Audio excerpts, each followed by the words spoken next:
Bonjour à toutes et à tous. Bienvenue au Hub des territoires, en présentiel ou à distance. Le Hub des territoires qui est l'espace d'échange et de développement de la Banque des territoires. Bonjour Gilles. Bonjour Cécile, très heureux de vous retrouver aujourd'hui. Bonjour Guillaume.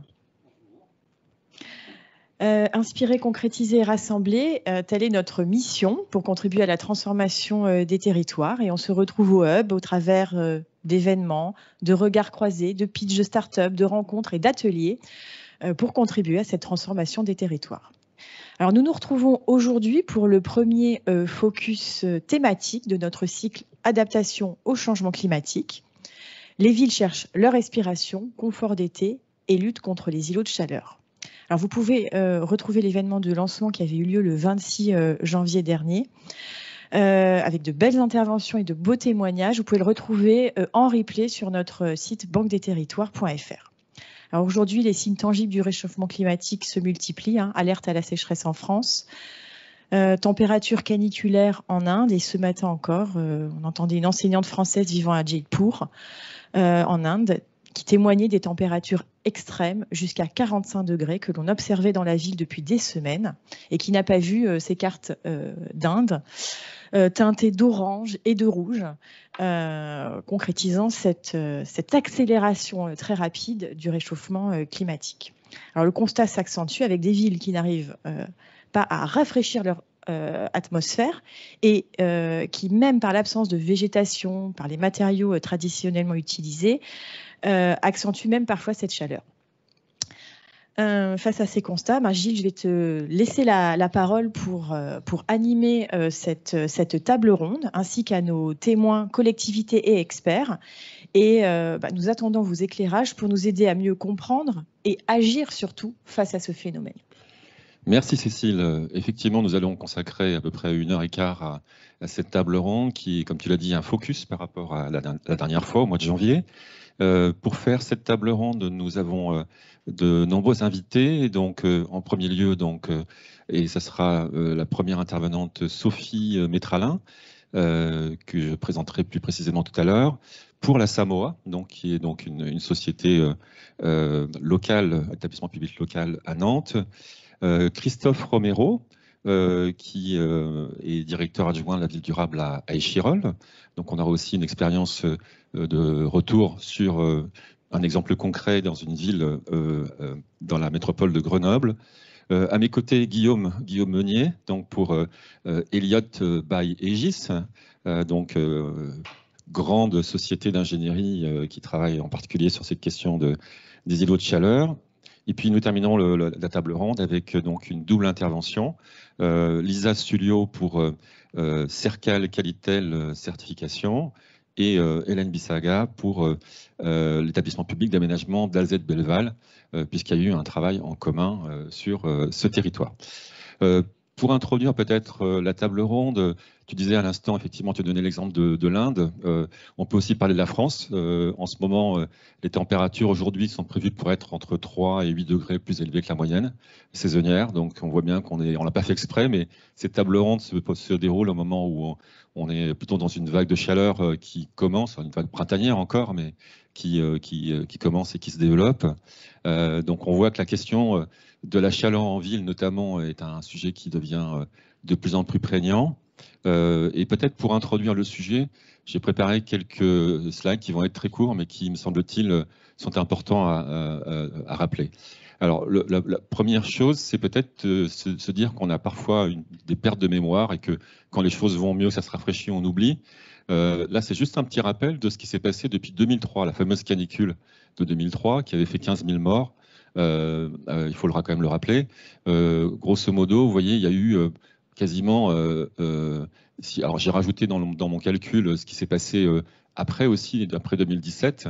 Et on voit qu'à peu près, on a eu 10 événements de canicule, en fait, depuis cette période. Donc voilà, c'est quand même quelque chose qu'il faut quand même se rappeler. Ça devient un phénomène récurrent et beaucoup plus récurrent qu'on l'imagine. Slide suivante. Merci. Peut-être un petit rappel aussi de ce que c'est que le changement climatique par rapport à la chaleur.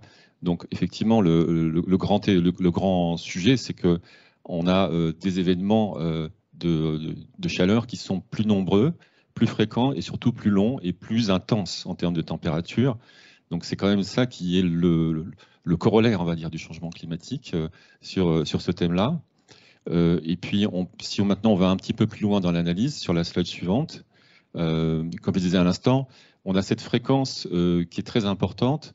Et pour peut-être préciser ce que j'ai dit tout à l'heure, sur 10 canicules depuis 2003, grosso modo, on peut dire qu'une a été très sévère, celle de 2003, et ensuite 4 ont été sévères, c'est-à-dire avec à chaque fois une surmortalité.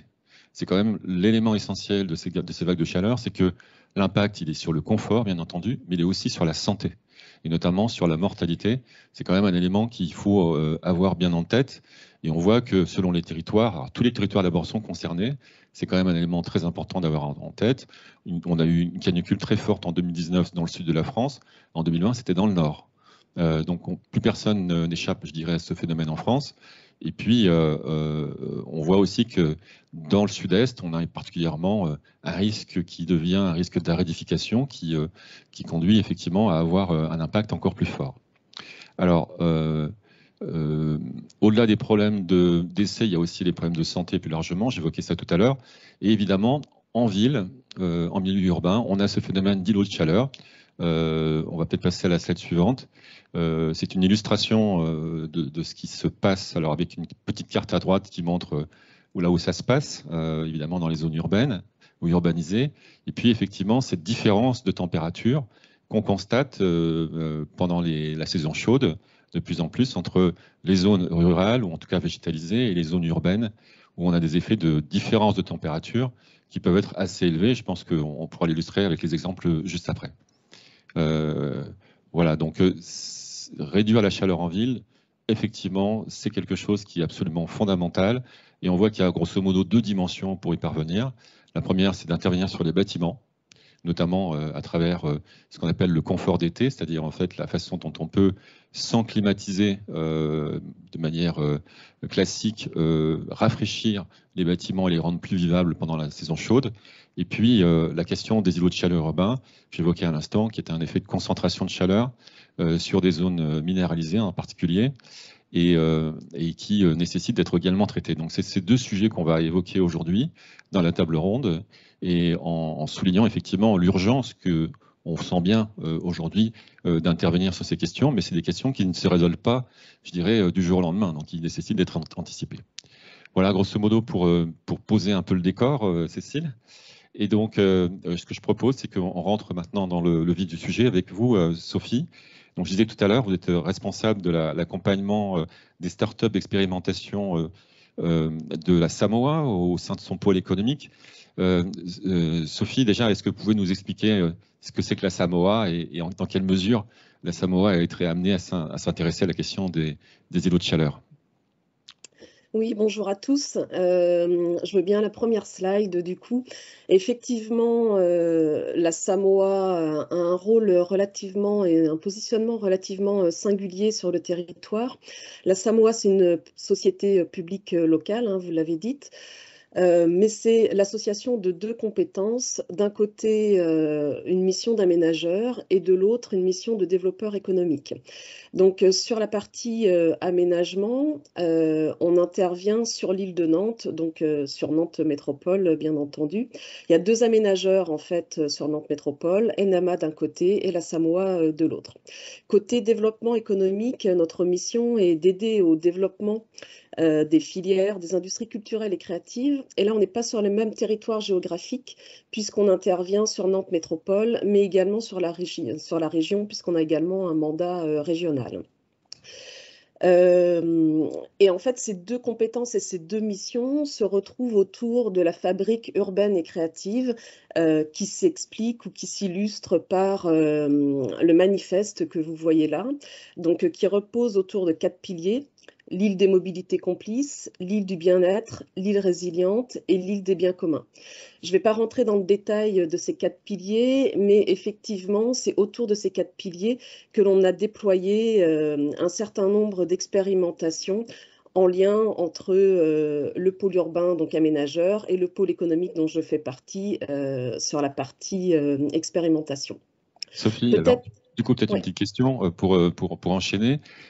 En fait, vu de loin, on pourrait penser que Nantes n'est pas forcément la ville qui est la plus concernée par la question du réchauffement climatique et surtout des effets d'îlots de chaleur. Donc, qu'est-ce qui vous a conduit finalement dans ce projet que vous venez d'évoquer à centrer un projet sur cette question d'îlots de chaleur? Alors peut-être, si vous voulez passer sur la slide suivante, je pense que ce sont 3 éléments. La première, donc Nantes Métropole, depuis 2018, a souhaité déployer un plan climat. Donc la Samoa, bien entendu, a regardé les possibilités d'adaptation sur le territoire de l'île de Nantes.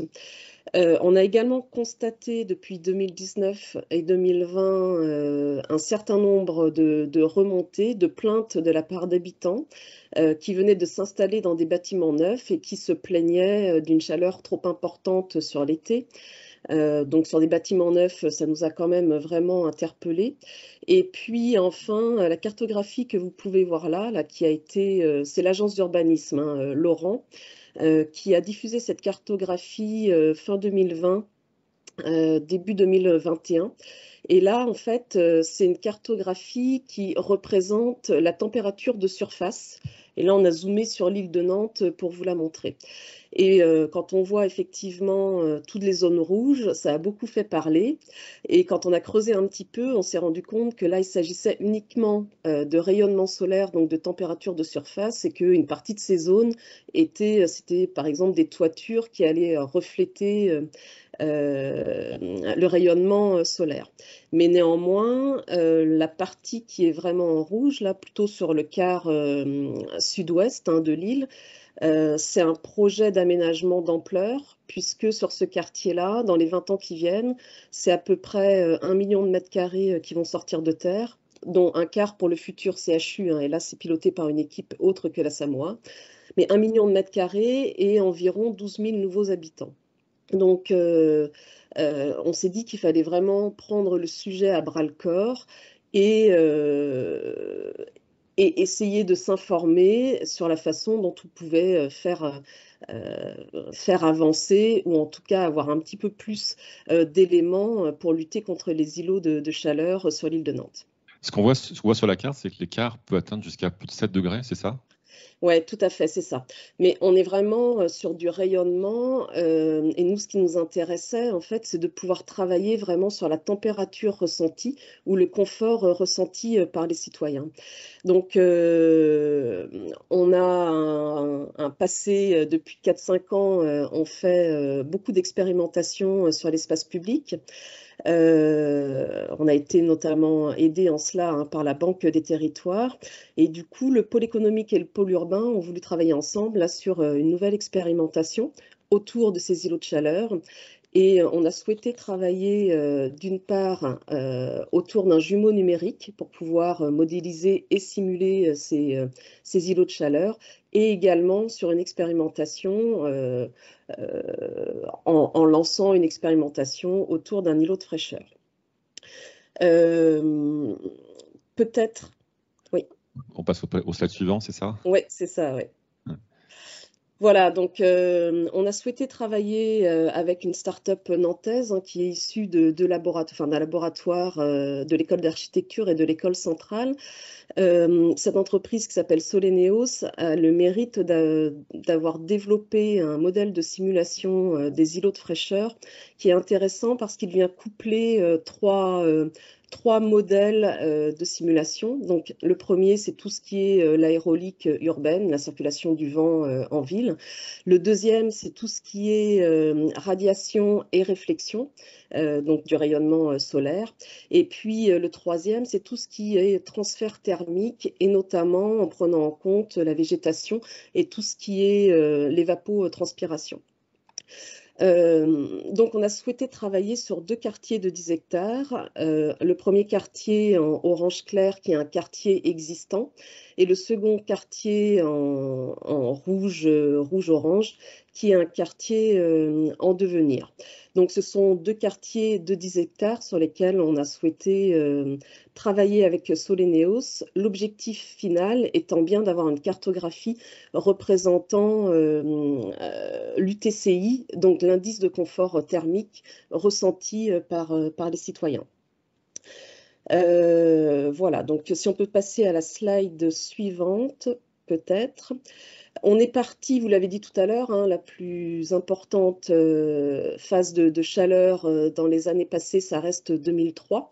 Donc on est parti sur les températures de l'été 2003, puisque d'après le GIEC, ce sera représentatif des températures courantes en 2050. Et on a réalisé, ça c'est le quartier existant, on a réalisé une simulation, une modélisation sur le quartier existant.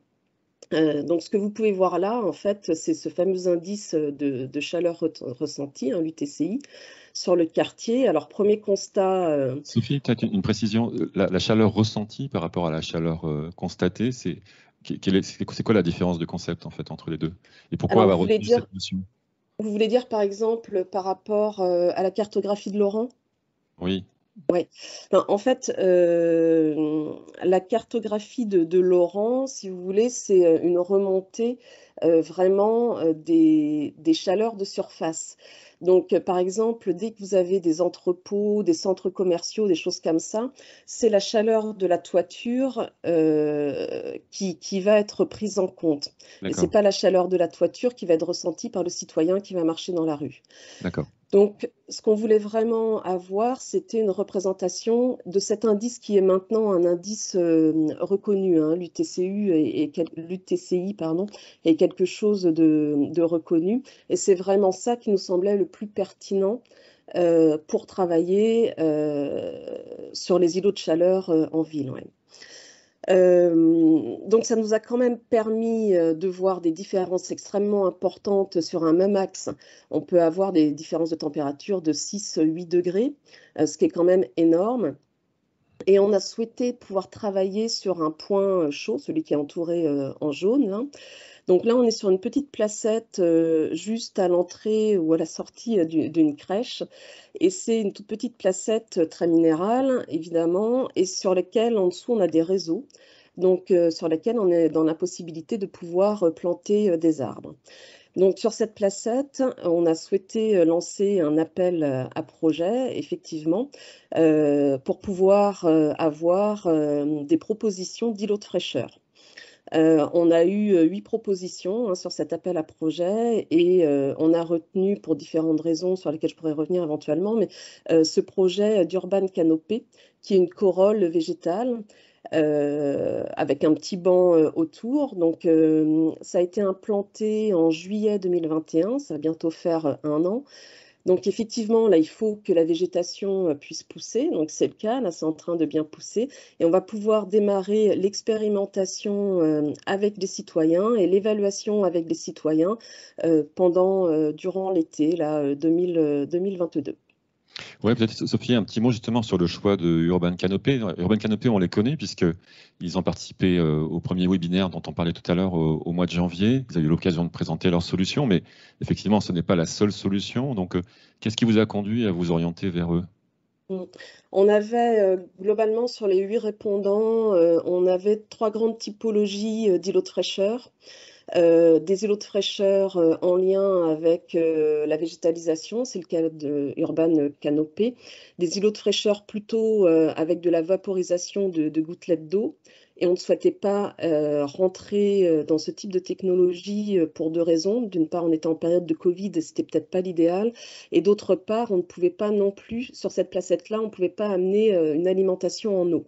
Donc c'était un point bloquant. Et enfin, la dernière catégorie, c'était plutôt une technologie avec des ombrelles ou des voiles tendus et qui nous semblait là pour le coup moins intéressante et avec le vent un petit peu plus risqué aussi.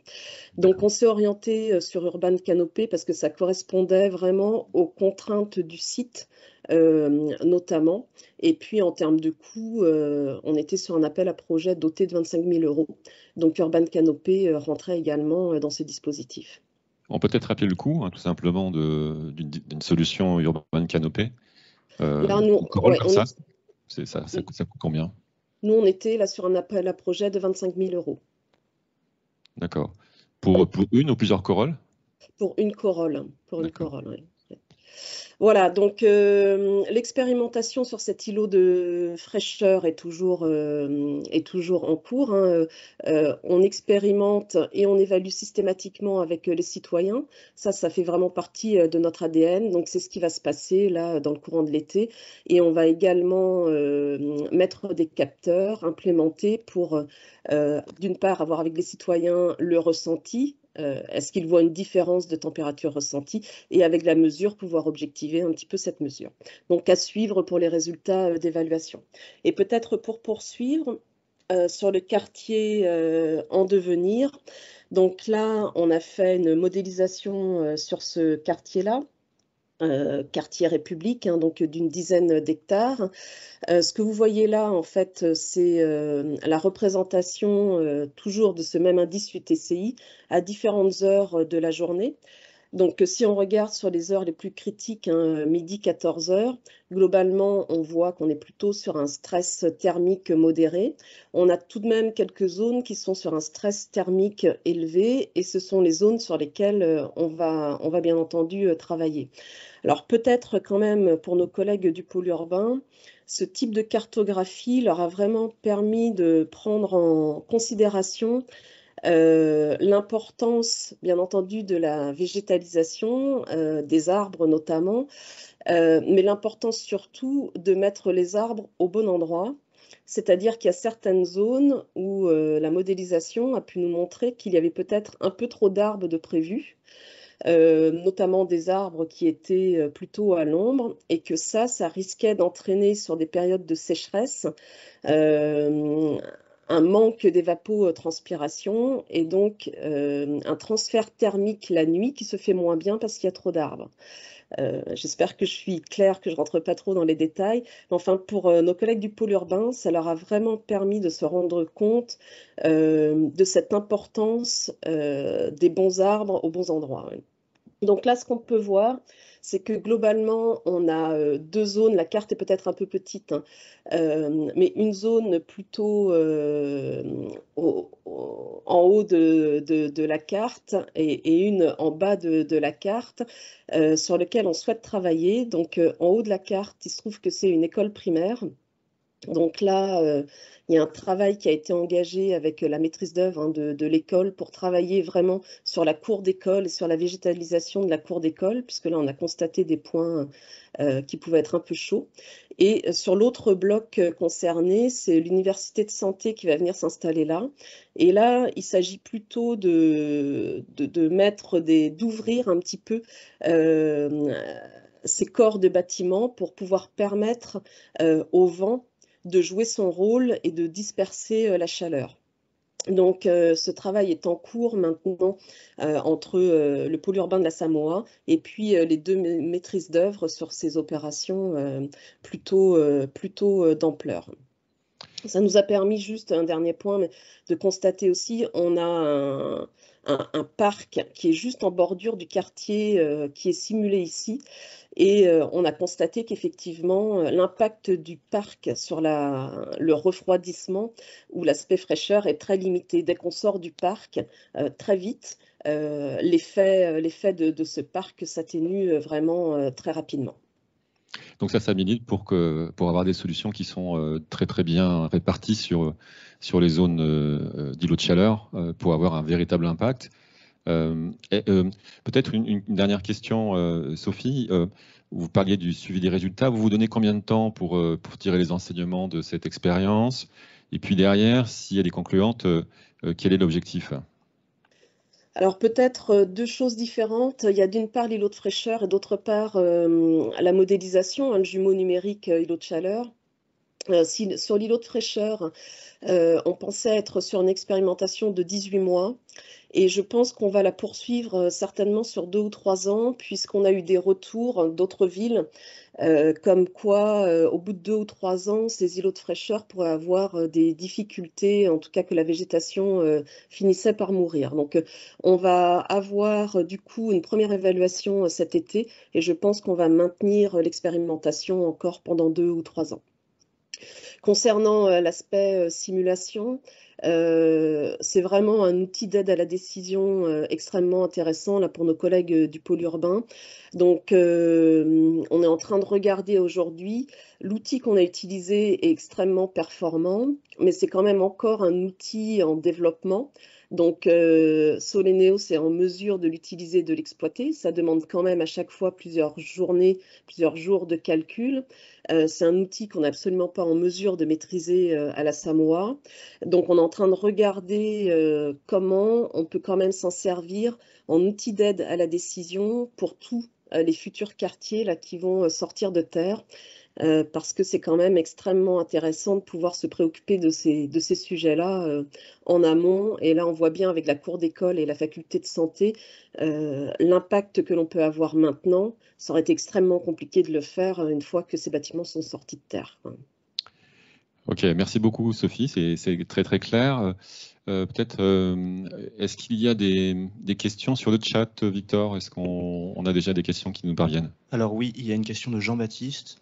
L'actualité nous montre qu'il y a des tensions fortes sur l'eau et que le risque de sécheresse est probablement le plus important à venir, notamment en ville où la consommation d'eau est importante. La végétation contribue à stocker l'eau, mais elle consomme aussi beaucoup d'eau, notamment avec l'évapotranspiration.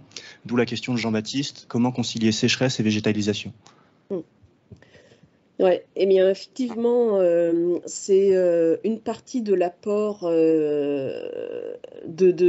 cette simulation-là avec Soleneos et un certain nombre d'axes qui sont sur ce nouveau quartier, là, sur lesquels il y avait des arbres en bordure des deux côtés de la route. Et suite à cette simulation, on a vu que le fait de mettre des arbres plutôt côté ombre risquait d'être contre-productif. Et c'est tout à fait de ce que vient d'expliquer Jean-Baptiste, c'est-à-dire que ça va puiser dans les ressources hydriques, donc aider à la consommation de la nappe phréatique.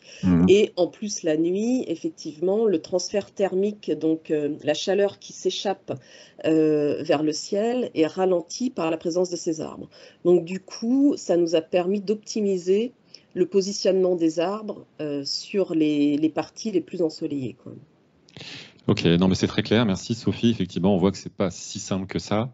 Victor, peut-être qu'on gardera les questions pour la fin de la séquence, puisqu'il faut qu'on enchaîne, hein. Merci Sophie. Merci. Restez avec nous si vous pouvez, puisqu'il y aura peut-être encore des questions en fin de réunion.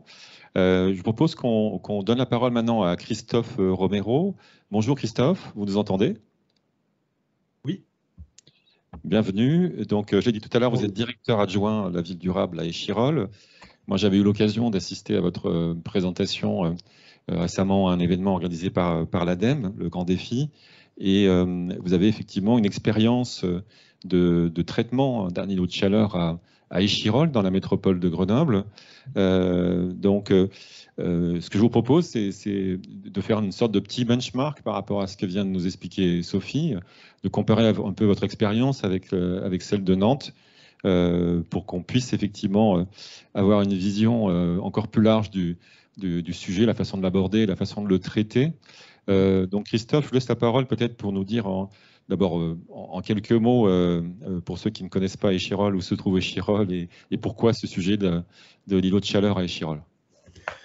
Merci beaucoup, bonjour à toutes et à tous. Donc je vais en effet présenter l'expérience échirolloise, la stratégie que mène la ville pour s'adapter au réchauffement climatique et lutter contre l'îlot de chaleur. Donc Échirolles, c'est une commune de la métropole grenobloise d'environ 40 000 habitants. C'est la 3e commune de la métropole, 3e du département, et c'est aussi un bassin d'emploi important. C'est le 2e bassin d'emploi de l'Isère avec à peu près 18 000 emplois. Donc c'est une ville qui est en cœur de vallée alpine, dans ce qu'on appelle la cuvette grenobloise, et qui donc se trouve particulièrement exposée au réchauffement climatique, qui va 2 fois plus vite dans les Alpes qu'ailleurs. et qui ici a des manifestations très, très prégnantes déjà et très, très fortes, avec une multiplication des épisodes caniculaires, comme vous l'évoquiez tout à l'heure, une plus grande intensité de ces épisodes, des impacts forcément aussi sur la biodiversité, les ressources en eau, et également sur la santé de la population, et au final aussi sur la qualité de vie et l'attractivité du territoire. Donc un enjeu important pour une métropole comme la nôtre, et au cœur de cette métropole, vous voyez, Échirolles est vraiment au centre géographique de la métropole. Donc nous, on a aussi ces sujets qui sont très très importants pour l'avenir de notre ville. Donc si on peut passer à la slide suivante. Oui, bien sûr. Donc je vous laisse présenter rapidement votre projet. D'accord, merci. Donc du coup, juste pour dire qu'Échirolles, c'est aussi une ville qui est engagée depuis 20 ans dans des stratégies à la fois de transition et d'adaptation à travers l'agenda 21, la Convention des maires pour le climat, et puis aussi le label Citergie, devenu label climat, air, énergie, que l'on a renouvelé à 4 reprises, et dernièrement en 2020 avec le niveau 5 étoiles. Donc tout ça s'inscrit aussi dans un plan d'action, dans un plan climat, air, énergie, qui est très volontariste, qui a été approuvé en 2020 pour la période 2020-2030. Bon, 2026, c'est l'échéance électorale, mais c'est plutôt 2030 l'échéance raisonnable. 125 actions, 3 axes, assez classiquement, un axe transition avec une cinquantaine d'actions, un axe adaptation, et c'est là-dessus qu'on a beaucoup musclé, entre guillemets, notre dispositif, avec 48 actions, puisque c'est un enjeu vraiment immédiat pour nous. Et c'est à souligner, peut-être, excusez-moi, c'est à souligner parce que ce qu'on a pu constater de notre côté, c'est qu'effectivement, le volet adaptation n'est pas forcément le plus développé habituellement dans les PCAET. Donc, c'est très intéressant de voir que vous avez quand même, comme vous le dites, musclé cette dimension avec 48 actions. Voilà, c'est a priori ce qui a aussi motivé le label Gold, c'était le fait qu'on soit assez fort sur cette partie-là. Et puis un troisième axe qui est aussi très important, qui est celui de la démonstration, de la diffusion et de la promotion de l'action que l'on conduit, la ville étant elle-même, devant elle-même servir de modèle pour les acteurs de son territoire. Donc, au titre de ce plan climat et énergie et de son axe 2, adaptation au changement climatique, on a mis l'accent sur la question de la chaleur, et particulièrement de l'îlot de chaleur urbain. Si on peut passer à la slide suivante. Et du coup, je vais vous présenter la démarche que nous avons conduite pour avancer sur cette question de l'îlot de chaleur. Tout d'abord, savoir ce qu'était cet îlot de chaleur, on en parle beaucoup. Donc, on s'est associé avec un géographe climatologue qui s'appelle Xavier Foissard, je le cite parce qu'il mène des études depuis un certain nombre d'années sur ce sujet-là. Il était à Rennes, il s'est installé à Grenoble. Et donc, on a travaillé avec Xavier pour essayer de caractériser l'îlot de chaleur, savoir à quoi on s'attaquait précisément, à ce phénomène qui est un phénomène nocturne essentiellement. C'est bien la différence de température qu'on va avoir entre une zone urbaine et une zone moins urbanisée, notamment la nuit, avec une accumulation de chaleur et la libération de cette chaleur par des matériaux, des surfaces qui vont encore aggraver les phénomènes de chaleur que l'on peut avoir en journée, avec une plus grande pénibilité pour la population et un plus grand impact pour le territoire. Donc, première étape, ça a été de se doter d'un réseau de mesures, puisque finalement, on n'avait pas une vision de ce phénomène. Donc, on a fait ce qu'avait fait aussi Rennes à son échelle. On s'est doté d'un réseau de mesures qui comporte 2 stations météo semi-professionnelles. Donc, une qui se trouve au cœur de la zone urbanisée, dans le centre-ville d'Échirolles, et une autre qui se trouve en limite de la commune, ce qu'on voit en bas à droite de la photo, donc ce qu'on appelle la frange verte, qui est un piémont, et qui pour nous est notre zone de référence pour avoir la température zéro, la valeur de référence à laquelle se comparer, avec un étalonnage de cette station, d'ailleurs avec les stations météo professionnelles de Météo France, pour pouvoir se comparer aussi avec des mesures qui se font beaucoup trop loin pour nous en dehors de la métropole et de la tâche urbaine pour qu'elle soit valable. C'est pour ça qu'on a voulu se doter de ce réseau de capteurs. Donc 2 stations météo et 32 capteurs disséminés sur le territoire communal pour pouvoir approcher cet îlot de chaleur. Si on passe à la slide suivante. Donc depuis 2019, on récupère des données issues de ces différents capteurs, de ces 32 capteurs qui ont été répartis de manière assez homogène sur le territoire. Et par l'analyse de ces données, donc données diurnes, données nocturnes bien sûr, depuis 2019, on a pu établir cette cartographie de l'îlot de chaleur sur Échirolles, donc avec des couleurs qui représentent bien son intensité. On voit bien en piémont, que ce soit à l'est ou à l'ouest, on est bien sûr dans des zones beaucoup plus fraîches. Et puis dans les zones urbaines, on a une tâche qui est différente. Et c'était très intéressant pour nous d'avoir cette cartographie pour pouvoir prioriser aussi nos actions à terme, puisque comme beaucoup de collectivités, nos moyens ne sont pas illimités. Et donc, il s'agit de prioriser nos actions et d'être efficaces et là où on doit l'être, dans les secteurs les plus exposés. Donc, cette cartographie est fine, elle se joue à une centaine de mètres. C'est un phénomène qui se joue à une centaine de mètres près, parfois l'îlot de chaleur. Et donc, voilà, cette cartographie nous donne cette photographie. En moyenne, il est à 2,8 sur Échirolles, l'îlot de chaleur nocturne. Il peut monter à 3,6, hein, ce qui est conséquent. Et sur les différents étés qu'on a mesurés, il faut savoir qu'il se manifeste une nuit sur deux pendant toute la période de l'été, entre fin juin et septembre. Donc, c'est quelque chose de très présent et de très, très problématique. Christophe, juste une petite question avant de continuer, mais c'est intéressant de comparer les démarches avec Nantes. Vous avez fait le choix de poser des capteurs pour avoir une finesse, on va dire, du résultat. Tout à l'heure, je pense que Sophie nous disait que c'était plutôt à partir d'une carte par des relevés faits par satellite qui ont été ensuite affinés. Est-ce qu'il y a une méthode, quelle est votre expérience là-dessus? Est-ce qu'il y a une méthode qui vous paraît plus efficace que l'autre, et pourquoi avoir voulu mettre des capteurs? Alors, on ne mesure pas tout à fait la même chose. On a aussi utilisé l'imagerie infrarouge des satellites, mais qui nous donne plutôt la température diurne. Mais en fait, en journée, Échirolles, pendant la période estivale, c'est rouge partout, en fait, avec des degrés un peu divers. On va être toujours au-dessus de 33, 34 degrés facilement. Et donc, on sait qu'on a un problème de surchauffe sur l'ensemble de la ville et même de la métropole en journée, à part peut-être les zones boisées que j'ai citées tout à l'heure. Et nous, ce qui nous importait, c'était de voir où ce phénomène de surchauffe diurne était aggravé encore par le phénomène d'îlot de chaleur, qui est le phénomène nocturne. Et pour ce faire, là, bien sûr, l'imagerie satellitaire ne marche pas. Et donc, il fallait se doter de ce réseau de capteurs qui nous donne des indications à la fois sur ce qui se passe en journée, mais aussi la nuit, pour pouvoir identifier ces secteurs les plus exposés. Donc en fait, c'est plutôt complémentaire et ça nous donne là plutôt une lecture de l'îlot de chaleur tel qu'on l'entend, tel qu'il est défini, c'est-à-dire le phénomène nocturne. D'accord. Et de toute manière, il n'y a pas d'îlot de chaleur là où il n'y a pas de surchauffe estivale. Par contre, il peut y avoir de surchauffe diurne. Par contre, il peut y avoir de la surchauffe diurne et pas du tout d'îlot de chaleur. Je pense par exemple aux zones d'activité commerciale où il va faire très chaud en journée, donc c'est désagréable. Hein, c'est pas grave ni pour les usagers ni pour le personnel. Mais la nuit, par contre, ça va décharger très très vite et la chaleur ne va pas rester dans ces zones-là et pas avoir un impact, par exemple, sur les quartiers voisins. Alors qu'à d'autres endroits, elle va être emmagasinée, elle va rayonner, elle va être pénible à la fois pour les habitants du quartier, mais aussi pour ceux des quartiers voisins. Donc voilà cette approche. Après, bon, il y a plus de détails que ce que je vous montre là. Donc on a cartographié aussi tout ce qui était la végétation par le satellite, la chaleur en journée, le bâti. Et puis, on a en plus fait ces mesures à partir de notre réseau d'observation. Donc, si on passe à la page suivante, donc on voit bien que voilà, la tâche est très différente. Après, il a fallu utiliser ces données-là, et ça, c'est pas évident, de se dire voilà, quels sont les phénomènes explicatifs en fait, de l'îlot de chaleur. Une fois qu'on a cette cartographie, comment on l'explique? Parce qu'on se rend compte que certaines zones qui ont à peu près la même morphologie urbaine ne réagissent pas de la même manière. Donc, il a fallu aussi classer, on va dire, la ville d'Échirolles, enfin découper la ville d'Échirolles en unités climatiques homogènes, donc ce qu'on appelle les Local Climate Zones en anglais. C'est une nomenclature qui est internationale, qui a ses défauts, mais qui a aussi son avantage, c'est qu'on peut se comparer à d'autres communes, et on peut aussi comparer des typologies à peu près similaires au sein de la commune. Donc nous, on a identifié dans cette nomenclature 4 typologies qu'on retrouve sur notre territoire, entre des ensembles collectifs assez denses, élevés, des ensembles plus pavillonnaires et des ensembles qui sont un peu intermédiaires entre les deux. Et cette cartographie, rapprochée à celle de l'îlot de chaleur, permet par la comparaison, de se dire pourquoi, par exemple, ma zone climatique 4 qui se trouve à l'ouest de la ville, de type 4, ne réagit pas de la même manière que celle qui se trouve à l'est. Et c'est par la comparaison d'un certain nombre de données qu'on va pouvoir identifier quels sont les facteurs qui font qu'à un endroit, pour une morphologie urbaine identique, on n'a pas la même réaction à la chaleur.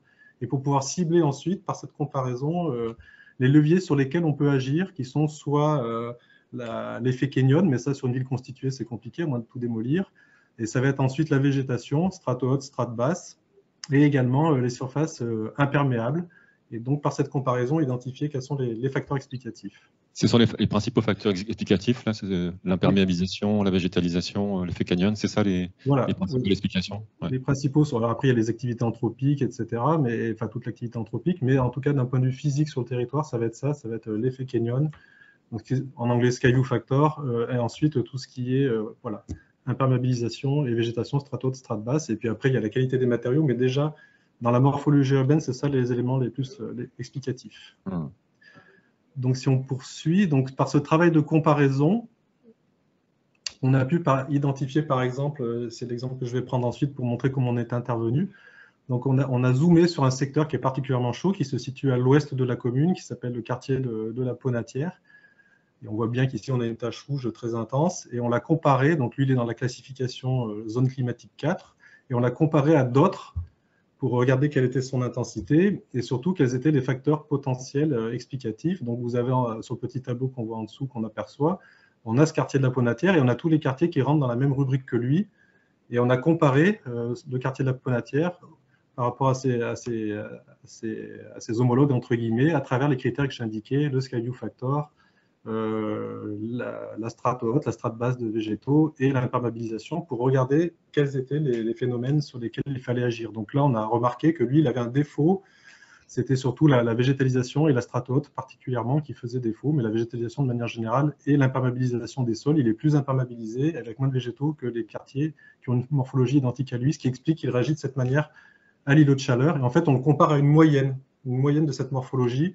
On ne cherche pas à aller vers l'îlot de chaleur le plus faible, à 1,8 degré, parce que ça, c'est inatteignable. On cherche plutôt à le ramener. L'idée, c'est comment on peut ramener ce quartier qui réagit très fortement à une réaction qui est plutôt la moyenne de la réaction des quartiers de même typologie.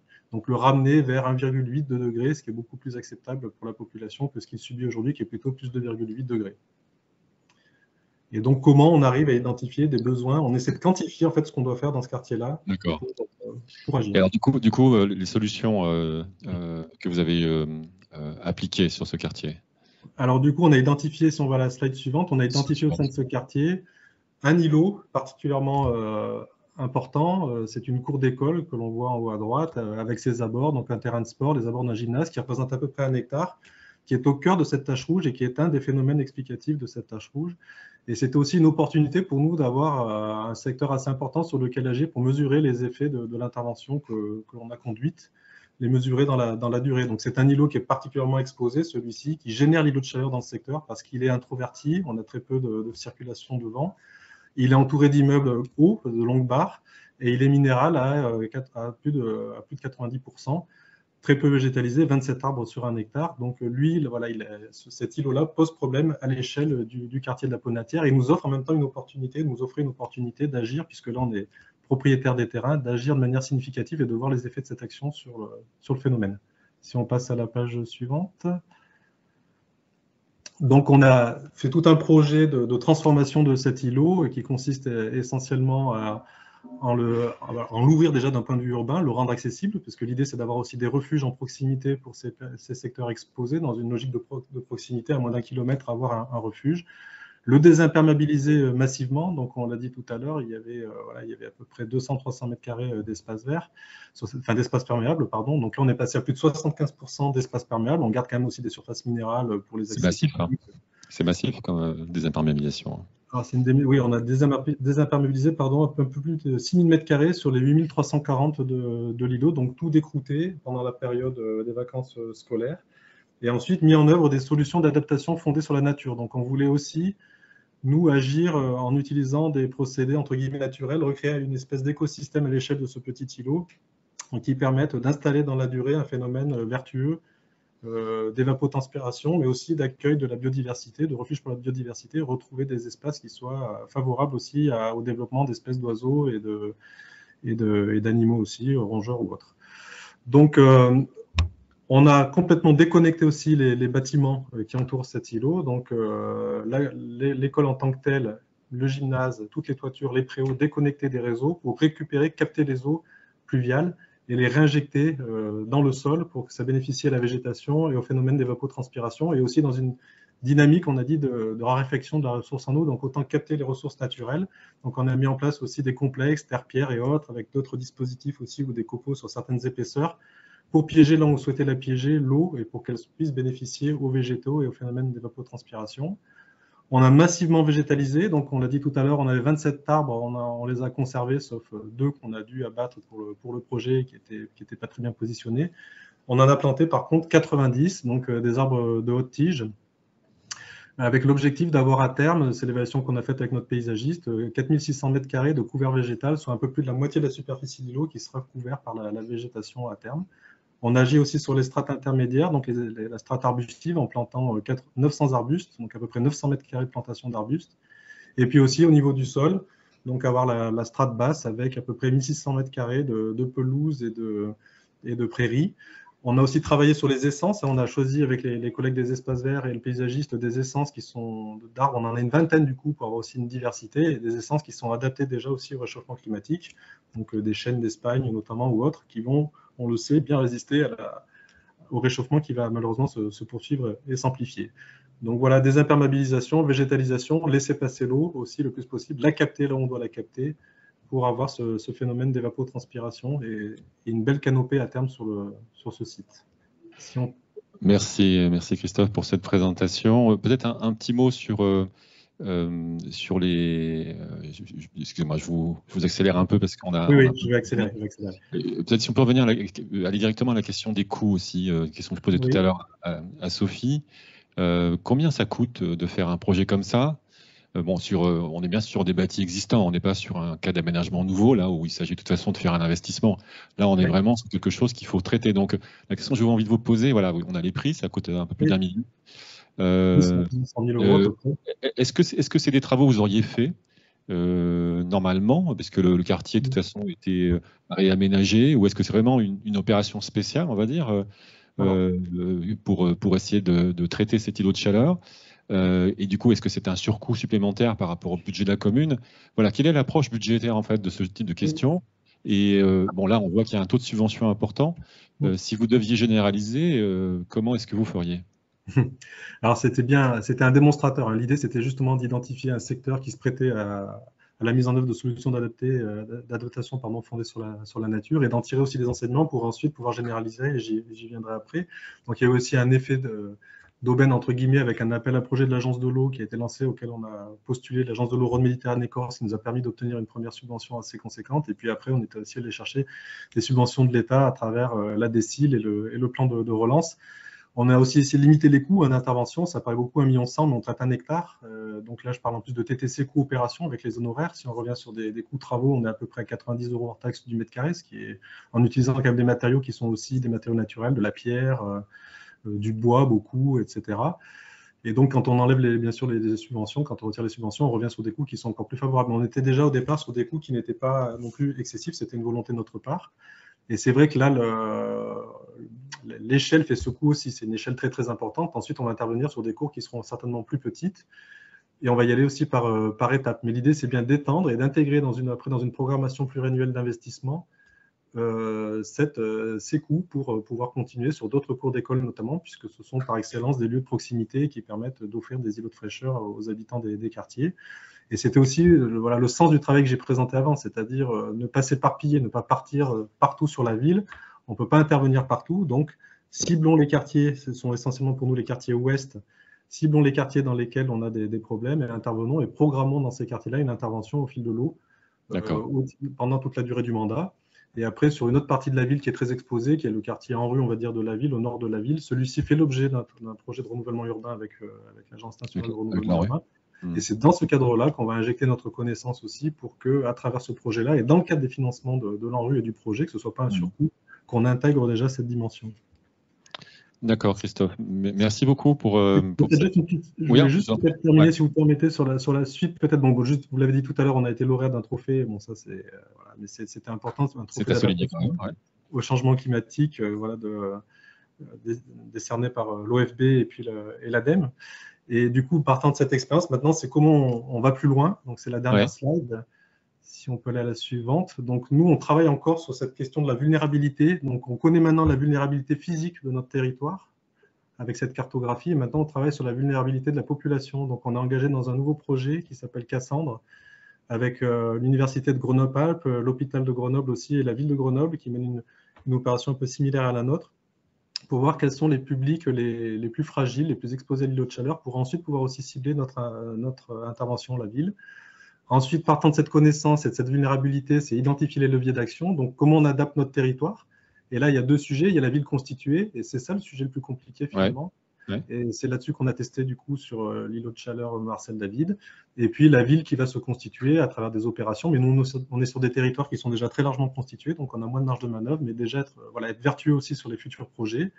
Comment on prévient aussi les impacts sanitaires et sociaux. Donc c'est le travail qu'on va mener avec Cassandre, qui va nous permettre aussi d'adapter nos dispositifs d'aller vers, notamment les populations les plus fragiles. On va certainement revoir notre plan canicule, revoir aussi nos dispositifs d'alerte, puisqu'on a une lecture maintenant avec notre réseau d'observation qui est plus fine que celle que peut nous donner par exemple le préfet. On se rend compte qu'avec les mesures qu'on a faites, on aurait pu déclencher une semaine avant par exemple les plans canicules par rapport à ce qu'a fait le préfet qui lui dispose des données de Météo France qui ne sont pas forcément appliquées à la tâche urbaine de Grenoble. Et un autre axe, c'est l'adaptation des services publics communaux. Donc, comment on accueille les gens dans de bonnes conditions pendant les périodes estivales, notamment tous ceux qui sont captifs de la ville, qui ne peuvent pas quitter la ville et qui ont besoin d'accéder aux équipements sociaux, culturels, sportifs, parce qu'ils ne partent pas en vacances. Donc là, c'est comment on réhabilite notre patrimoine progressivement aussi pour l'adapter à cette question-là. Et puis aussi, comment on adapte nos horaires d'accueil, certainement, du public. Donc, on travaille là-dessus en ce moment avec la direction des ressources humaines pour voir si on peut aussi ouvrir nos équipements à différentes heures, aux heures qui sont moins exposées. Et après, il y a tout un travail, bien sûr, de mobilisation d'acteurs. Donc, ce que fait la ville, ce qu'elle peut faire avec la métropole, parce que la métropole est compétente maintenant aussi sur les questions d'aménagement et notamment d'entretien des grandes voiries. Donc là, très clairement, avec cette carte-là, on pourra aussi nous cibler nos demandes à la métropole en termes d'intervention, en disant, entre deux voiries qui ont des qualités identiques du point de vue des réseaux et des surfaces, il y en a une qui est peut-être plus intéressante en termes d'intervention parce qu'elle a plus d'effet sur le traitement de l'îlot de chaleur.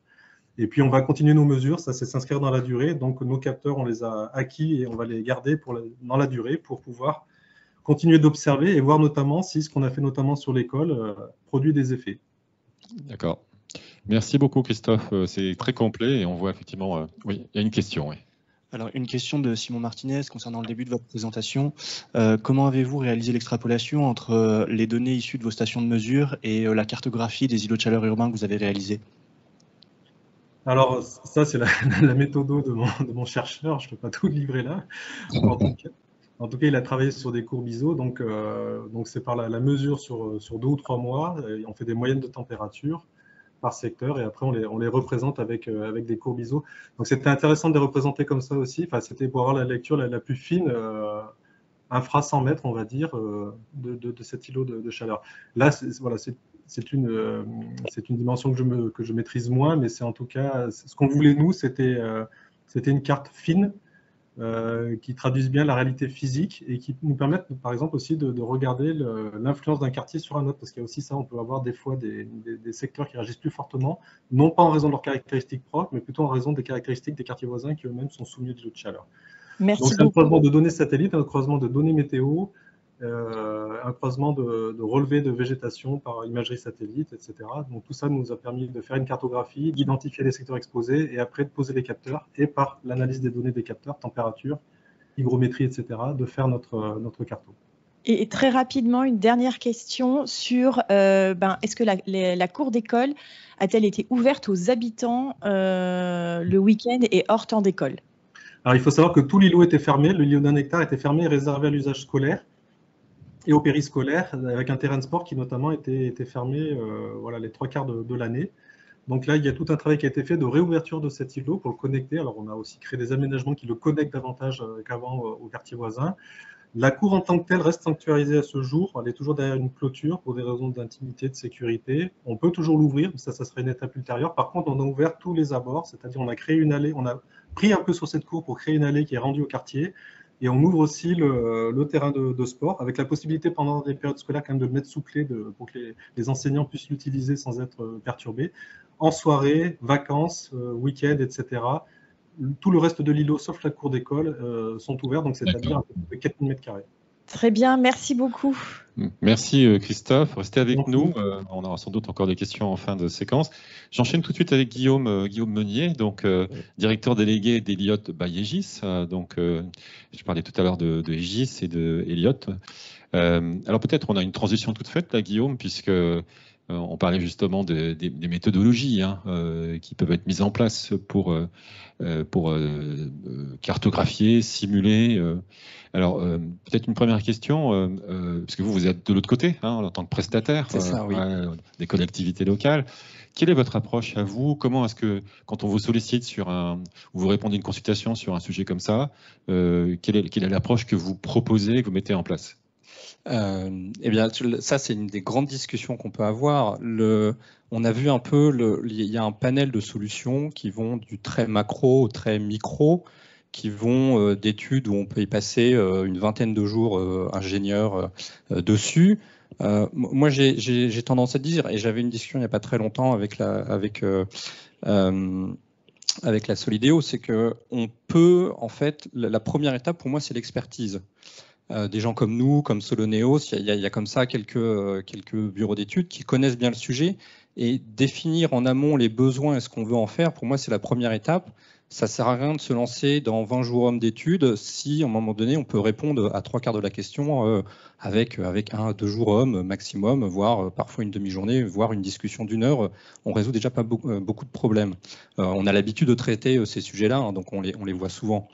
Après, justement, ce qu'on s'est aperçu, c'est que finalement, les solutions de modélisation complexes où on y passe beaucoup de temps et les temps de calcul sont effectivement très lourds et l'expertise qui est très pratique, entre les deux, il n'y avait pas grand-chose. Il y a un outil qui existe qui s'appelle ScoreICU, mais qui avait assez vite ses limites. Et on sait aussi que beaucoup de villes ont des services SIG, ont des gens qui ont beaucoup de compétences en interne. Et donc, on a imaginé un outil qui est qui fait le lien entre des études très macro en SIG avec les LCZ dont on a parlé, et en même temps qui permet de donner des températures de sol. Alors même chose, on a vu les limites de ce que c'était une température de sol, c'est pas une température ressentie, mais qui au moins pouvait permettre de communiquer. Parce que ce qu'on s'aperçoit, c'est que toutes les villes ont besoin de communiquer. L'inconvénient de l'expertise, c'est que vous pouvez nous croire, mais à communiquer, c'est pas très facile, ça fait pas des cartographies.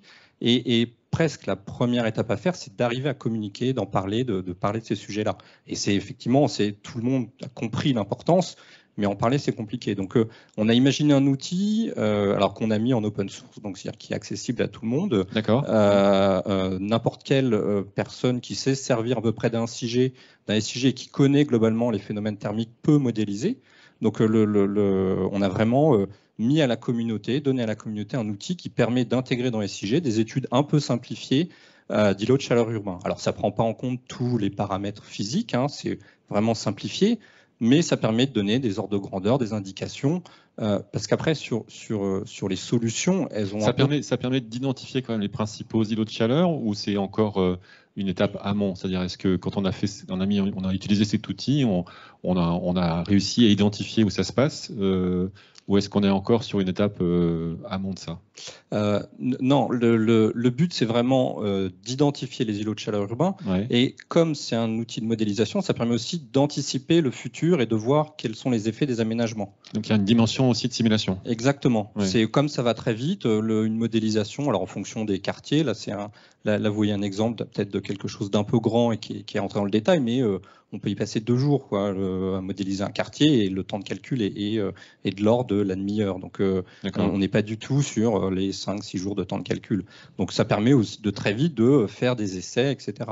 Ça prend pas en compte tous les paramètres physiques, ça prend pas bien en compte le vent, ça prend pas en compte très bien des surfaces d'eau avec faible renouvellement, etc. Mais ça permet de donner des idées. Par exemple, ça peut aider une collectivité locale qui débute sur le sujet, d'arriver à identifier relativement rapidement quel est son problème principal en termes d'îlots de chaleur sur son territoire. Et c'est un peu le but, c'est se dire que on a l'expertise, mais on veut communiquer. Donc, on peut se servir d'outils comme ça, assez simples, pour identifier les endroits, essayer de voir si les aménagements sont cohérents. Et après, la vraie solution reste les modélisations complexes. Mais là, on rentre dans la finesse et dans le détail. Et on sait très bien que toutes les communes ne peuvent pas se permettre de se payer 20 jours hommes. Ça s'anticipe, quoi. Et donc, on peut donner des indications et ça accompagné d'une bonne expertise, et ça marche extrêmement bien. On a fait des tests. Donc maintenant que c'est en place, nous, quasiment sur presque tous les projets urbains, voire même dès qu'on doit discuter rapidement de PLU, où on a envie de parler très rapidement sans avoir la finesse physique, on peut se servir de ces modèles-là. On sait qu'on ne va pas y passer énormément de temps, que ce ne sera pas complètement faux, que ça permet de communiquer, ça permet de rentrer dans le sujet. Et d'avoir cette appropriation par les gens, en fait. D'accord. Donc c'est un outil aussi de concertation, de communication vis-à-vis des citoyens. Parce que ce qu'on voit de plus en plus, c'est que on a même des missions où, passer la modélisation complexe qu'on a vue, on fait, en ce moment, on est en train de faire une BD pour expliquer ce que c'est l'îlot de chaleur urbain, parce que on l'a vu, et je trouvais l'approche des Chirolles très intéressante, c'est qu'ensuite, c'est la population, on s'adresse à des gens. Une des solutions à laquelle il faut qu'on pense, nous, en tant qu'acteurs de l'urbain, c'est est-ce qu'on imagine des espaces refuges? Je trouve que c'est une notion importante, c'est se dire qu'on va avoir des canicules, c'est certain. En 2003, ça a bien été dit, ça va être courant et on va voir de pire en pire, on aura pire que 2003. Et l'espace urbain ne va pas tout traiter. Donc, comment on peut créer des espaces ponctuels de refuge? Les mobiliers sont intéressants. Est-ce qu'on attribue des espaces climatisés exprès, etc. Donc, on connaît les solutions, elles ont été brossées, hein, la végétalisation, si on réfléchit bien aux essences. Alors, on n'a pas beaucoup parlé de la couleur des matériaux, le terme albédo qui est peut-être un peu connu, mais on peut en dire un mot, oui, parce que c'est une notion importante. Un des paramètres physiques qui est important, c'est, pour faire simple, c'est la couleur du matériau. Donc on appelle ça l'albédo, c'est un petit peu plus subtil que la couleur, mais pour faire simple, on peut retenir que c'est la couleur. Et plus un matériau est clair, plus il renvoie la chaleur dans l'espace. Chemise blanche, c'est plus confortable que des chemises noires et des bâtiments blancs, etc. Et ça marche très bien à la nuance près, et ça a été aussi dit, c'est que toutes les solutions dans l'espace public doivent être massives. Si je plante 2 arbres, je vais avoir très peu d'impact. On l'a dit, il faut avoir une certaine densité, et même quand j'ai une certaine densité d'arbres, dès qu'on est à 5-10 mètres d'une petite forêt, il n'y a pas les effets. Hein. Les effets de transition sont très courts. Donc, ce qui veut dire que si on veut, avec les matériaux et la végétalisation, il y a un vrai sujet de massification. On ne doit pas mettre 5 mètres carrés de matériaux plus clairs, ça n'aura quasiment aucun effet, ça va faire mal aux yeux. Par contre, si on améliore globalement l'albédo de tout un quartier, oui, on verra l'effet sur le haut de chaleur urbain. Et cumulé avec, on met plus de végétalisation, on vérifie où on la met. On peut travailler aussi sur les aménagements. Ça a été dit, hein, si on ouvre un peu les bâtiments pour mettre plus d'aération urbaine. C'est la somme de toutes ces actions qui vont permettre de réduire l'impact du lieu de chaleur urbain. D'accord. Donc l'avenir des villes, c'est ça, c'est de pouvoir arriver à aménager des espaces un peu de refuge face aux grosses chaleurs et aux îlots de chaleur. C'est sans doute trop coûteux d'imaginer de transformer complètement toute la ville. Donc l'idée, c'est plutôt d'avoir un effet d'impact sur un certain nombre de zones qu'on va répartir sur le territoire. C'est ça. L'exemple était intéressant des Chirolles. C'est on peut traiter une zone et on s'appuie sur cette zone. On peut rajouter du mobilier, et on travaille vraiment beaucoup sur cette zone, et on sait que c'est cette zone qui servira d'espace refuge quand il y aura des fortes chaleurs. On le voit bien dans les EHPAD, hein. Il y a beaucoup d'EHPAD où on ne climatise pas tous les EHPAD, mais on climatise seulement la zone de réfectoire, qui est l'espace refuge d'un EHPAD. Et il faut avoir cette réflexion-là à l'échelle de la ville, parce que changer l'albédo de toute une ville, changer la végétation de toute une ville, on a vu, hein, on essaye de choisir les bonnes zones au bon endroit, c'est très bien, mais ça veut dire que ça va être ponctuel ce qu'on va faire. Il nous faudra peut-être 10, 15, 20 ans pour arriver à traiter le phénomène d'îlot de chaleur urbain. Alors, une fois qu'on a fait ce travail, Guillaume, d'abord, donc, ce que je comprends, c'est que votre outil, il est en open source, donc il est utilisable gratuitement, c'est ça que ça veut dire ? C'est ça. Ouais. Il y a un site web dédié qui n'est même pas porté par Régis. Enfin, après, nous, on le maintient, mais c'est des sites web accessibles à tout un chacun. J'oserais dire n'importe quelle personne ici un peu geek et qui aime les SIG peut s'en servir. Et l'idée, c'est de l'améliorer aussi. On a déjà eu beaucoup de retours de gens qui voulaient une telle amélioration. Donc vous entretenez une communauté, c'est ça ? On commence, ça commence. Ouais. En fait, on est persuadé que le pendant d'études techniques très précises, pointues, ce qui a été montré ou ce qu'on fait, en fait, il y a le pendant, c'est embarquer tout le monde, donner des outils, donner les moyens aux gens de s'approprier les sujets. Et on sait qu'il y a beaucoup de gens qui maîtrisent les SIG dans les villes, même pas forcément dans les très grandes villes. Ça s'apprend, c'est pas très compliqué. Et ensuite, comprendre la thermique et on peut lancer des études. Donc on embarque tout le monde. On veut changer le monde. Et alors, vous intervenez aussi, j'imagine, en prestataire. Une fois qu'une collectivité locale a décidé de lancer un sujet, vous répondez à des consultations et là, vous faites une prestation différente. Ça dépend. Du coup, cet outil, on l'a fait sur des cas spécifiques. Je crois que oui, voilà, c'est cette slide-là. Là, c'est une ville à côté, en Alsace, à côté de Mulhouse, dans lequel la ville nous a demandé d'étudier ça. Parce qu'on arrive aussi quand il y a des aménagements, hein, on est des ingénieurs, donc dès qu'il y a des aménagements urbains, on regarde comment traiter du mieux, et ça nous permet d'aller, sans lancer beaucoup de temps, d'aller plus loin que l'expertise, et on sait définir est-ce que notre aménagement est pertinent, est-ce qu'on peut l'améliorer, ou à quel endroit, enfin tout ce qui a été déjà montré ici. Donc vous l'appliquez en fait dans des consultations classiques qui sont lancées sur des aménagements en fait. Parce que maintenant en fait presque toutes les consultations d'aménagement, il y a l'enjeu d'îlots de chaleur urbain. Alors après des fois c'est généralisé maintenant. Ouais. Globalement oui.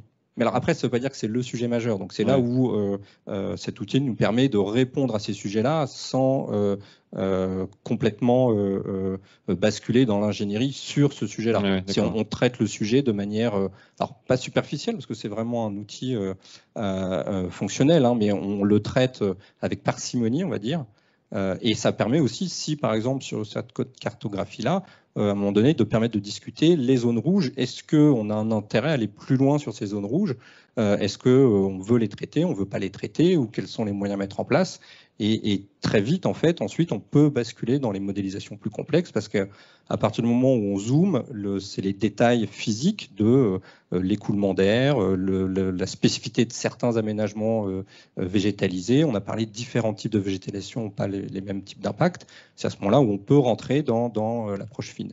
Mais c'est vrai que maintenant, chez GIS, il n'y a quasiment aucun appel à projet urbain dans lequel on n'étudie pas Et ça veut dire, Guillaume, que derrière, en termes de réponse aux consultations, les solutions ne sont plus forcément les mêmes qu'avant. C'est-à-dire qu'on vient de le dire, c'est-à-dire qu'il faut travailler sur la végétalisation, sur l'écoulement de l'air, il faut travailler sur la désimperméabilisation. Enfin, voilà, on voit bien qu'il y a des solutions importantes qui jouent beaucoup sur la question des îlots de chaleur.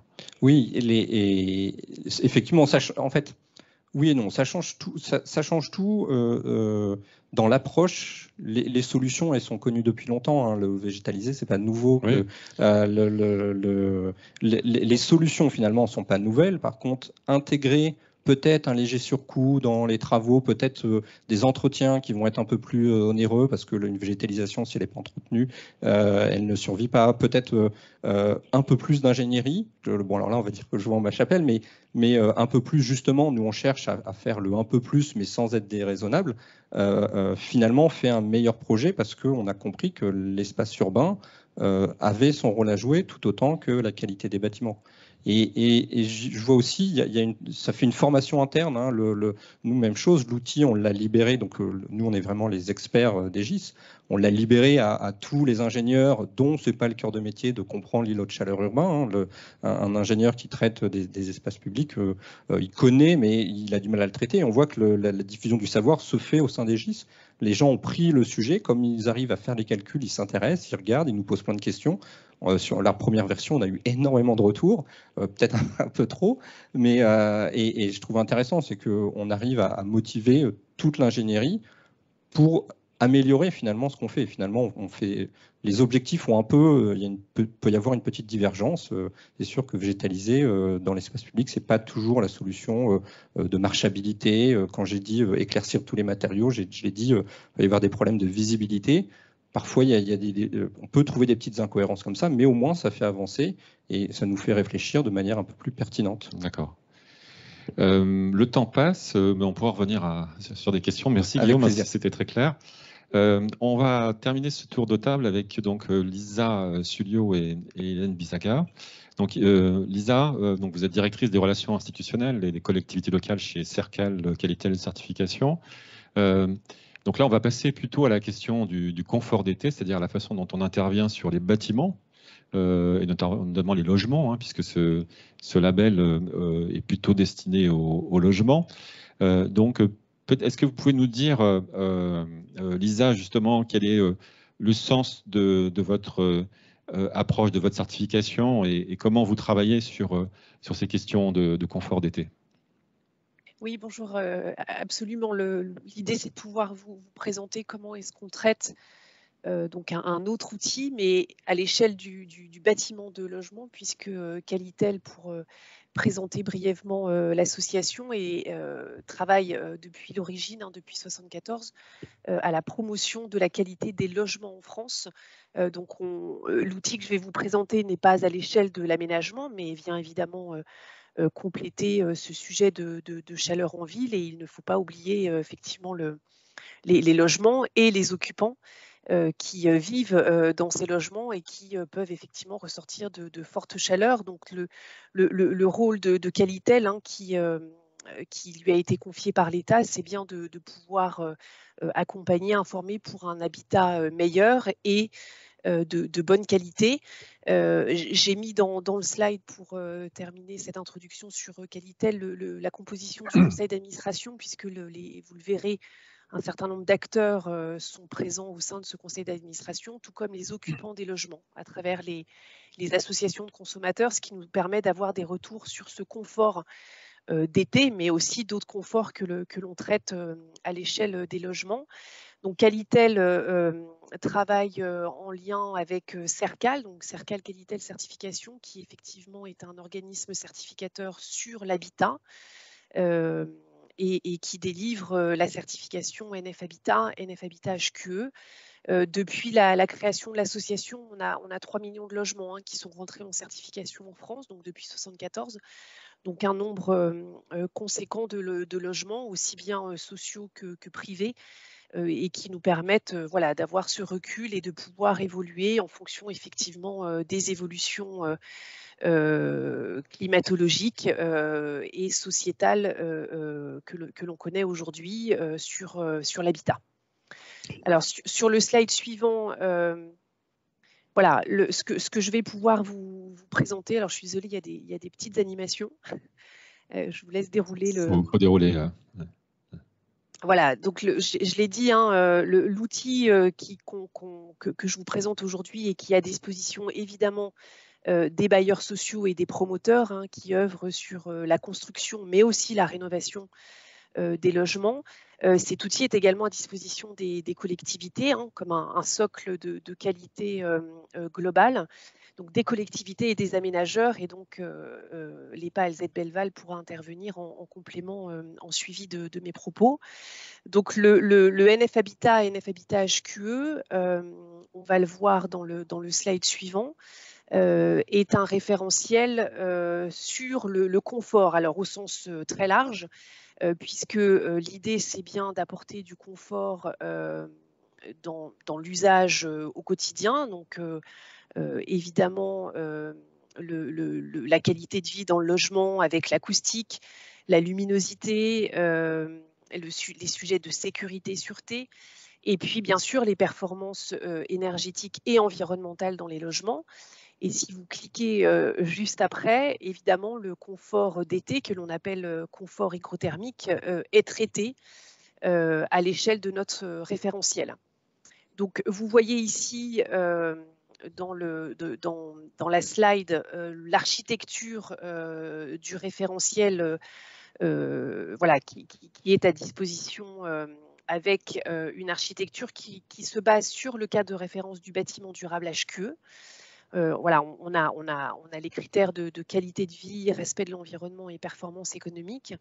Et puis avec les petites animations, on voit que le confort d'été est traité dans différentes rubriques. Alors la première que l'on voit ici, c'est effectivement la résilience, le confort hygrothermique, la performance énergétique, puisque là on est sur la construction et on va le voir, la réglementation environnementale 2020 intègre déjà des sujets de confort, et puis aussi la biodiversité. On a parlé beaucoup de végétalisation, effectivement c'est un sujet pour traiter les îlots de chaleur, et puis l'utilisation des sols.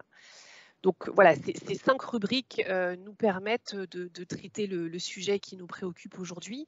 Ouais. Et je vous ai mis au slide suivant les exigences techniques que l'on a dans le référentiel et qui sont donc intégrées à NF Habitat et NF Habitat HQE. Donc je l'ai dit, la RE 2020 introduit avec un nouvel indicateur, l'indicateur DH, le degré heure d'inconfort dans les logements introduit ce traitement du confort d'été. Donc évidemment, le référentiel a aussi vocation à certifier que les bâtiments intègrent bien cette nouvelle réglementation environnementale 2020, mais pas que. L'idée, c'est d'aller un peu plus loin tout en étant quand même raisonnable pour l'économie du projet.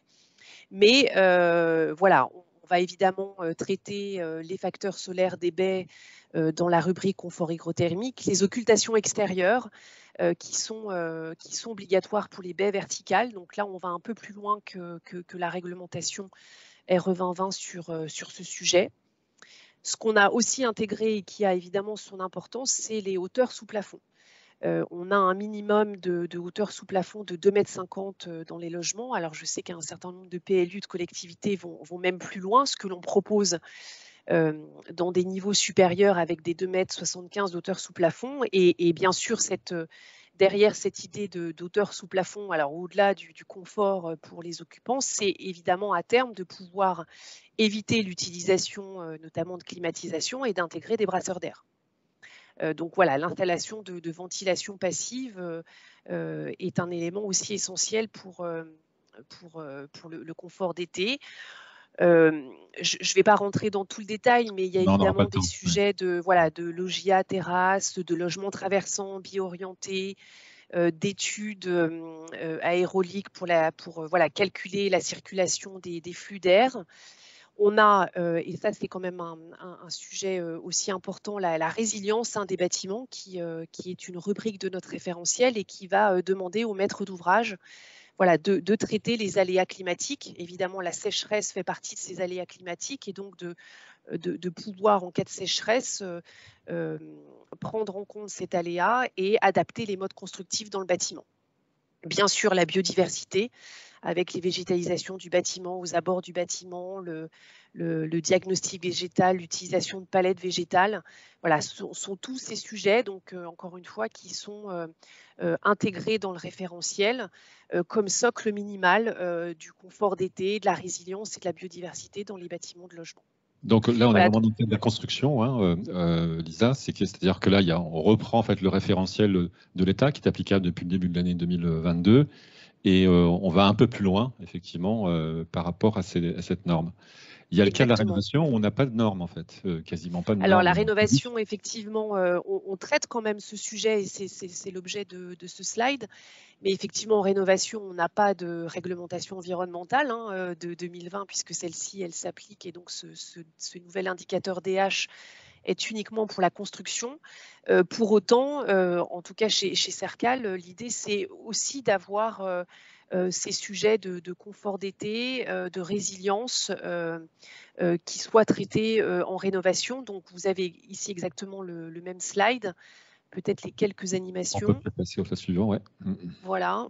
Où on va avoir les 4 rubriques qui sont traitées et le slide suivant qui vous donne la même coupe de bâtiments de logement. Et ce qui est intéressant de mettre en avant, c'est que, mis à part ce sujet de DH, l'idée derrière, c'est de traiter également au maximum ce confort d'été avec toutes les rubriques que vous avez à l'écran pour les bâtiments en rénovation. Alors ça, c'est très intéressant parce que, en fait, nous, par exemple, en tant que financeur, on a ce genre de questions. C'est de savoir sur quoi on s'appuie lorsqu'on veut financer des projets de rénovation. Aujourd'hui, on a beaucoup de financements qui financent la rénovation des bâtiments, des logements. Mais quand on est un financeur, sur quoi on s'appuie pour garantir que les rénovations vont être conformes à une logique de confort d'été, c'est-à-dire qu'ils vont effectivement anticiper le changement climatique et s'y adapter, c'est beaucoup plus rare. Donc c'est intéressant de voir effectivement comment vous avez défini en fait les critères sur la rénovation des logements. Absolument. Donc c'est vraiment un socle qui est à disposition. Et on va le voir dans les slides suivants, et c'est tout l'intérêt aussi de l'intervention d'Alzette Belval, c'est qu'on peut compléter à l'échelle d'un territoire ces sujets de confort d'été, mais évidemment bien d'autres. Alors pour terminer, avant de laisser la parole à Hélène Bizaga, juste une petite carte de France qui montre les collectivités, les aménageurs qui s'appuient sur NF Habitat et NF Habitat HQE, donc effectivement un outil à leur disposition pour évaluer la qualité de leur logement en construction et en rénovation. Et là où on va plus loin, et c'est le slide suivant avec l'EPA Alzette Belval, voilà, je veux bien le slide suivant, c'est qu'on a pu compléter le référentiel NF Habitat HQE aux exigences qui sont propres à Alzette Belval. Donc là, si vous pouvez appuyer sur les petites animations. Voilà, je vais laisser la parole à Hélène, mais c'est vrai qu'il y a eu aussi un sujet et un traitement particulier de l'EPA sur ce sujet de conformité, de biodiversité, de bioclimatisme à l'échelle des bâtiments de logement qui vient s'incorporer au NF Habitat HQE et qu'on va venir voilà, contrôler et évaluer, puisque c'est tout l'objet de la certification, de venir évaluer en conception et avant la livraison des logements, donc vraiment des contrôles sur site ou après travaux lorsqu'on est en rénovation, de vérifier que tous les objectifs recherchés par Alzette Belval et qui sont dans le référentiel NF Habitat HQE sont effectivement atteints sur l'opération des logements. Je m'arrête là. Merci Lisa, c'est très, très intéressant, très clair. Alors du coup, Hélène Bisaga, on vous laisse prendre le relais justement pour illustrer en quelque sorte ce que vient d'expliquer Lisa, c'est-à-dire comment vous avez intégré ce référentiel dans votre approche d'aménagement, puisque Alzette Belval, il faut rappeler, enfin, c'est d'abord une opération d'intérêt national, mais aussi un établissement public d'aménagement. Oui, tout à fait, je vous remercie. Merci pour... Vous pourriez parler un petit peu plus fort, Hélène, pour qu'on vous entende bien. Oui, je vais parler plus fort. Alors rapidement, effectivement, vous l'avez dit, Alzette Belval, c'est une opération d'intérêt national. Donc nous, on intervient sur un territoire très particulier qui se situe en France, mais à la frontière luxembourgeoise. Donc un territoire frontalier avec la pression foncière que ça implique. Un territoire post-industriel avec des friches industrielles nombreuses et complexes à traiter, et puis un territoire périurbain, donc ça veut dire aussi que on a peut-être des références en matière d'aménagement qui sont moins urbaines que dans certains territoires, et puis ça veut dire aussi que on est dans un contexte de collectivités qui ont des capacités d'ingénierie finalement relativement faibles par rapport aux enjeux auxquels elles font face.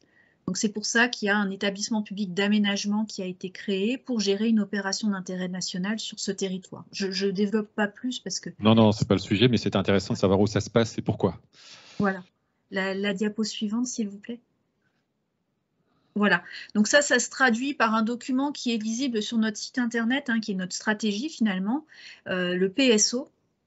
Et notre objectif, globalement, c'est de permettre la production de 8300 logements neufs sur ce territoire en aménageant environ 248 hectares au total, dont 158 hectares de friches industrielles. Cette stratégie a été élaborée avant toutes les réflexions sur le ZAN. Il est évident qu'aujourd'hui, elle va être révisée en 2019, donc, en 2024, donc il est probable que... on va se focaliser un peu plus sur les friches industrielles. Donc la cartographie que vous voyez à droite identifie les principaux sites d'aménagement, c'est les sites qui sont en orange.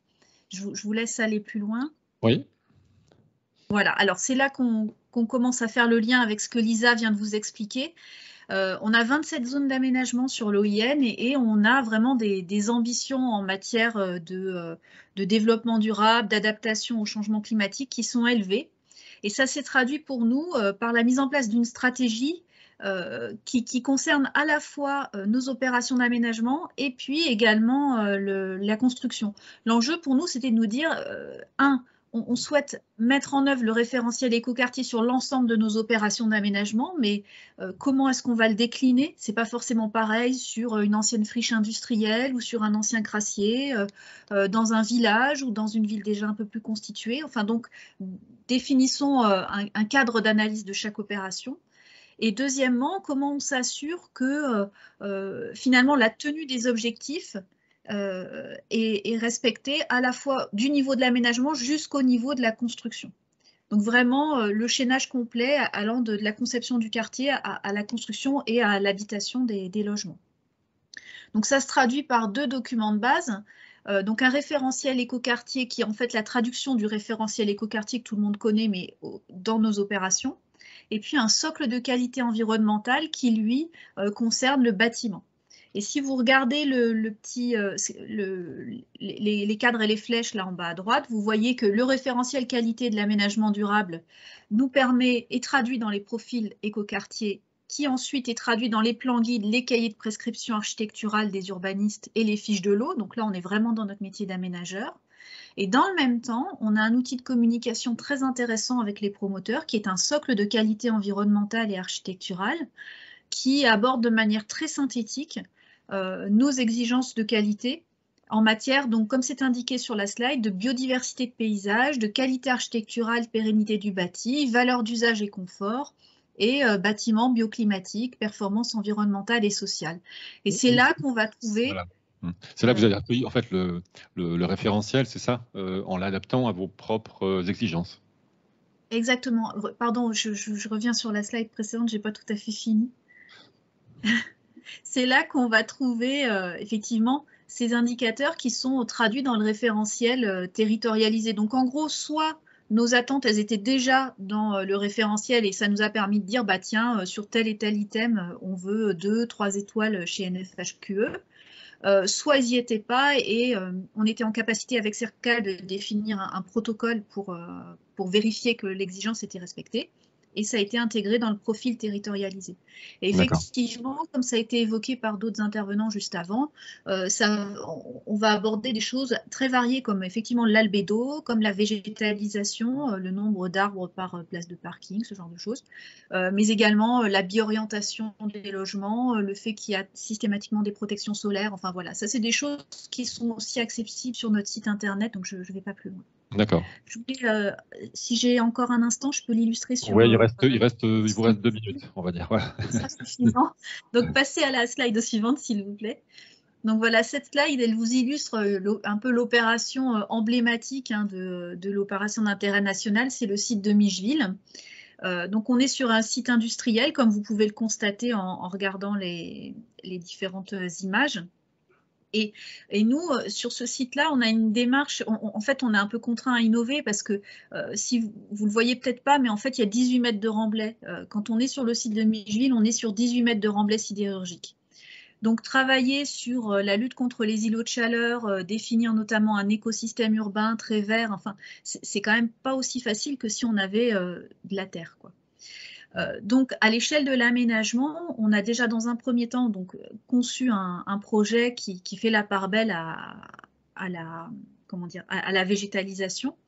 Et là, dans le cadre du démonstrateur de la ville durable, du PIA4, on va approfondir ce sujet-là en travaillant notamment sur la recréation de sol sur un site industriel.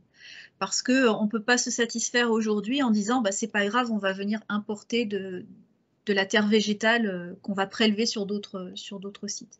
Donc aujourd'hui, on s'engage dans une réflexion assez approfondie sur ce sujet-là. Alors c'est un peu technique, je vous avoue que moi je ne maîtrise pas tous les tenants et aboutissants, mais enfin l'idée c'est à la fois de travailler sur de la récupération floristique, créer des pépinières et puis activer les sols, soit par rapport par exemple de compost qui serait produit sur site par les habitants, enfin voilà ce genre de choses. Deuxième aspect, c'est la gestion des eaux, qui est très importante aussi dans la lutte contre les îlots de chaleur et pour le confort d'été. Sur friche industrielle, on est contraint de faire une gestion traditionnelle, tuyau, pas possible actuellement de faire une gestion alternative ou paysagère.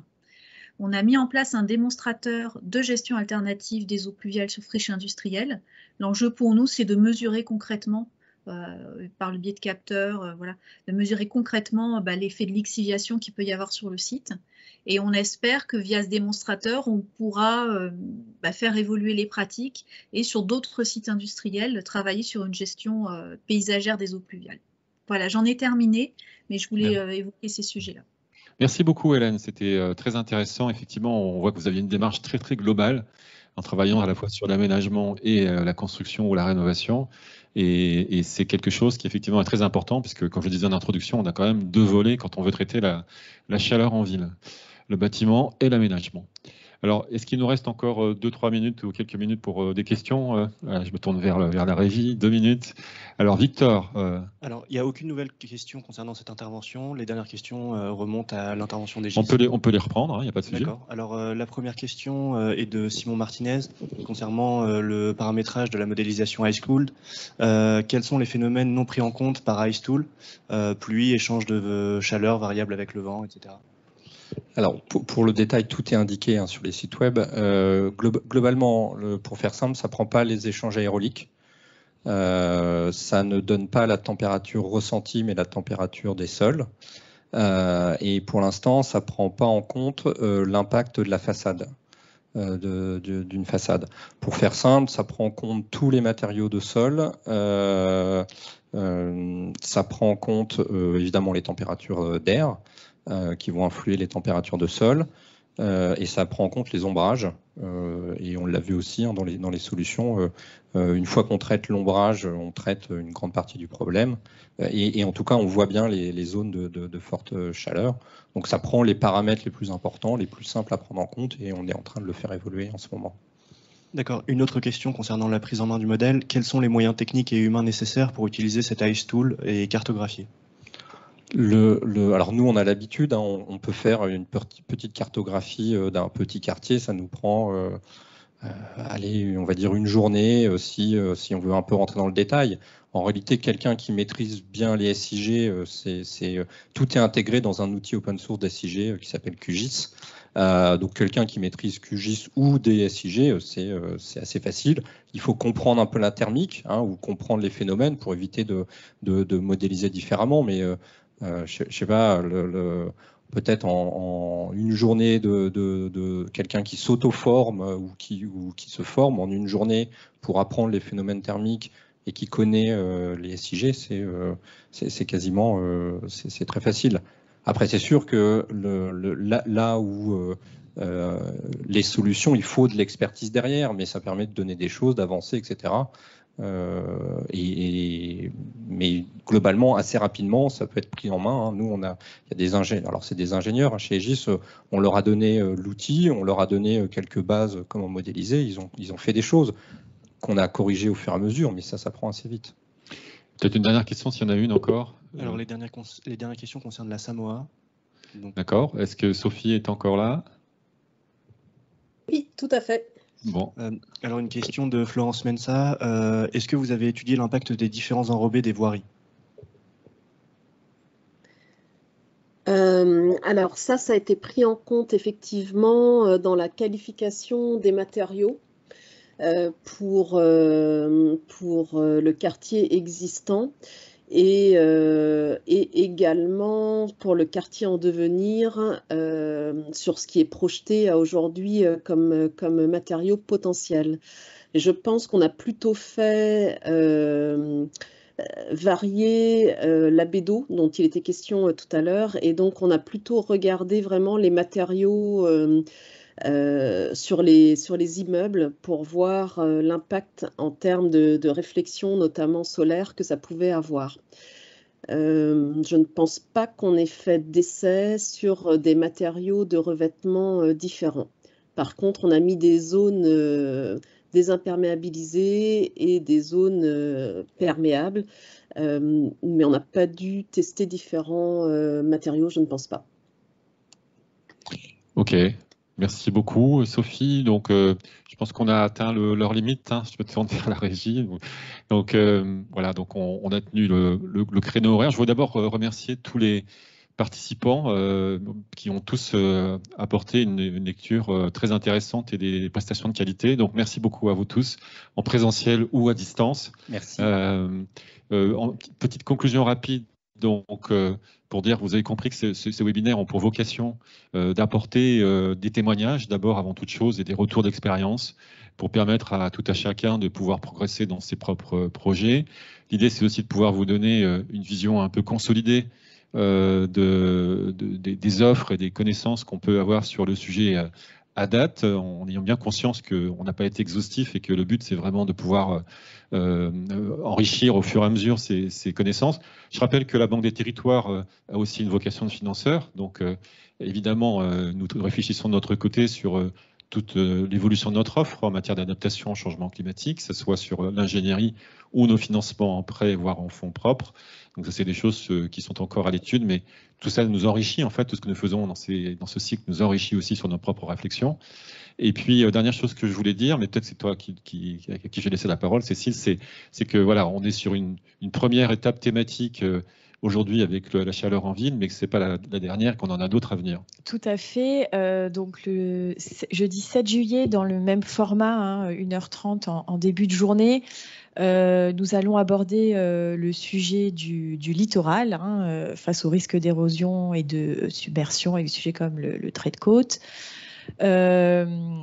Avec des témoignages également, donc plein de bonnes pratiques encore à échanger. Donc n'hésitez pas à vous inscrire dès à présent. Donc on a mis le lien dans le chat.